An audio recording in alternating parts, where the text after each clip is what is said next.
রাজধানীর বুকে এক অন্ধকার অপরাধের নেটওয়ার্ক, যেখানে প্রতিদিন গিলে খাচ্ছে হাজার হাজার ওয়াট রাষ্ট্রীয় বিদ্যুৎ। ঢাকার পাওয়ার ডিস্ট্রিবিউশন কোম্পানি বা ডিপিডিসির নাকের ডগায় পুরান ঢাকা আর তেজগাঁয়ের প্রকাশ্যে গড়ে উঠেছে অটোরিকশা চার্জিং এর এক বিশাল অপরাধ সাম্রাজ্য। তেজগাঁ শিল্পাঞ্চল এলাকার অলিগলিতে এই চিত্র সবচেয়ে ভয়াবহ। ডিপিডিসির অবৈধ বিদ্যুতের মিটার কার্ড ব্যবহার করে দিনের বেলায় চলছে অটোরিকশা চার্জিং। বিদ্যুৎ লাইনের একজনের কাছ থেকে মিটারটা আমি কিনে নিয়েছিলাম। ওই মিটারটা আমি কিনে নিয়েছিলাম হলো 10,000 টাকা দিয়ে। বিদ্যুৎ অফিস থেকে অফিসাররা কয়েকবার কাটলো, নিল, আবার আইনা লাগাইলাম।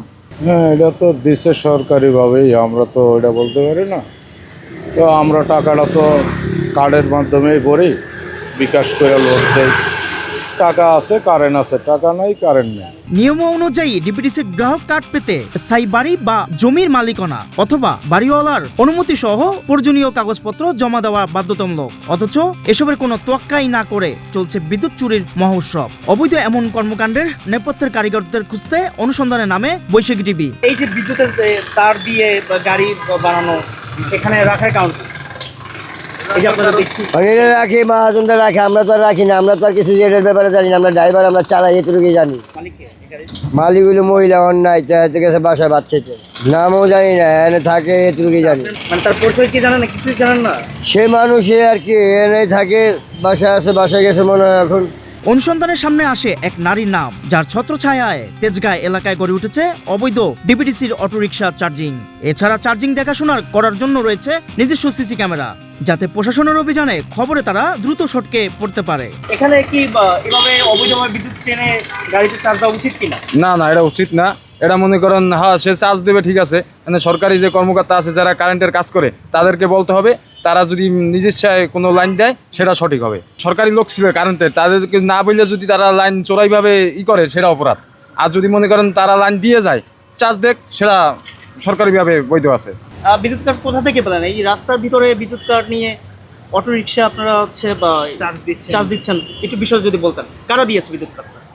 বিদ্যুৎ দলারে দিয়েছে। আমরা এটা তো আরো অনেক আগে যখন দেওয়ার অনুমতি ছিল তখন ডিপিডিসি যারা ওনারা। কিভাবে দিল? তখন অনুমতি ছিল রাস্তায় দেওয়ার, কিন্তু এখন তো নাই। কিসের ভিত্তিতে এরকম বিদ্যুৎ কার্ড নিলেন? আপনার ডিপিডিসি কার্ড নিতে তো আপনার হচ্ছে সরকারের কাগজপত্র লাগে, হ্যাঁ, স্থায়ী একটা স্থাবর একটা সম্পত্তি লাগে বা স্থাবর একটা বাড়ি লাগে। আপনার তো স্থায়ী না, এটা অস্থায়ী ভাসমান। রাস্তায় কিভাবে আপনি কার্ড নিলেন? কিভাবে? ওই তো ওগুলা তো এখন তো আর দেয় না, এখন এগুলা চায়, আগে তো এগুলা চায় না। কোন থেকে দিয়েছে আগে একটু বলেন। জনির থেকে নিস। এ বিষয়ে নাম প্রকাশ না করার শর্তে ডিপিডিসির এক কর্মচারী টেলিফোনে বিষয়টি স্বীকার করেন। বাসাবাড়ি নেই বা অথরিটি ছাড়া তো আমাদের এখানে কার্ড যাবে না। কার্ড যাবে শুধু কাস্টমারদের, যারা হচ্ছে যে যাদের কাস্টমার আইডি আছে, যাদের আছে মানে ভ্যালিড মিটার আছে, তাদের শুধু সেই কাস্টমাররাই কার্ড পাবে। বাকি কাস্টমাররা তো আমাদের এখান থেকে কার্ড পাবে না। আমাদের এরিয়াতে মাঝে মাঝে হচ্ছে যে আমরা অভিযান যখন যাই, আমাদের অথরিটি যখন অভিযানে যায়, তখন অনেক ধরনের অবৈধ এরকম অটো রিক্সা, এরকম চার্জার বা এরকম অনেক অবৈধ লাইন থেকে, আমাদের লাইন থেকে অবৈধভাবে হচ্ছে যে গিয়ে চার্জ দেয় বা এরকম অনেকগুলা উদ্ধার করা হয়। এবং সেটা আমরা ব্যবস্থা নেই, তাৎক্ষণিক মামলা দেওয়া হয়, এই লাইন বিচ্ছিন্ন করে কেটে নেওয়া হয়, মিটার নিয়ে আসা হয় বা বিভিন্ন অনেক কিছু করা হয় আর কি। এই বিষয় জানতে ডিপিডিসিতে গেলে দায়িত্বরত নিরাপত্তা কর্মী সাংবাদিক প্রবেশ নিষেধ বলে গেট খুলেননি। প্রশ্ন হচ্ছে, ডিপিডিসির আসলে কাজ কি? নাগরিক সেবার পরিবর্তে অর্থ লোভে ডিপিডিসির এমন কর্মকাণ্ড সাধারণ মানুষকে উল্টো জিম্মি করছে। এই অপরাধ ঠেকাতে খোদ প্রতিষ্ঠানটির ভিতরে অসাধু কর্মকর্তাদের চিহ্নিত করে চুরির অভিযান শুরুর পরামর্শ সংশ্লিষ্টদের।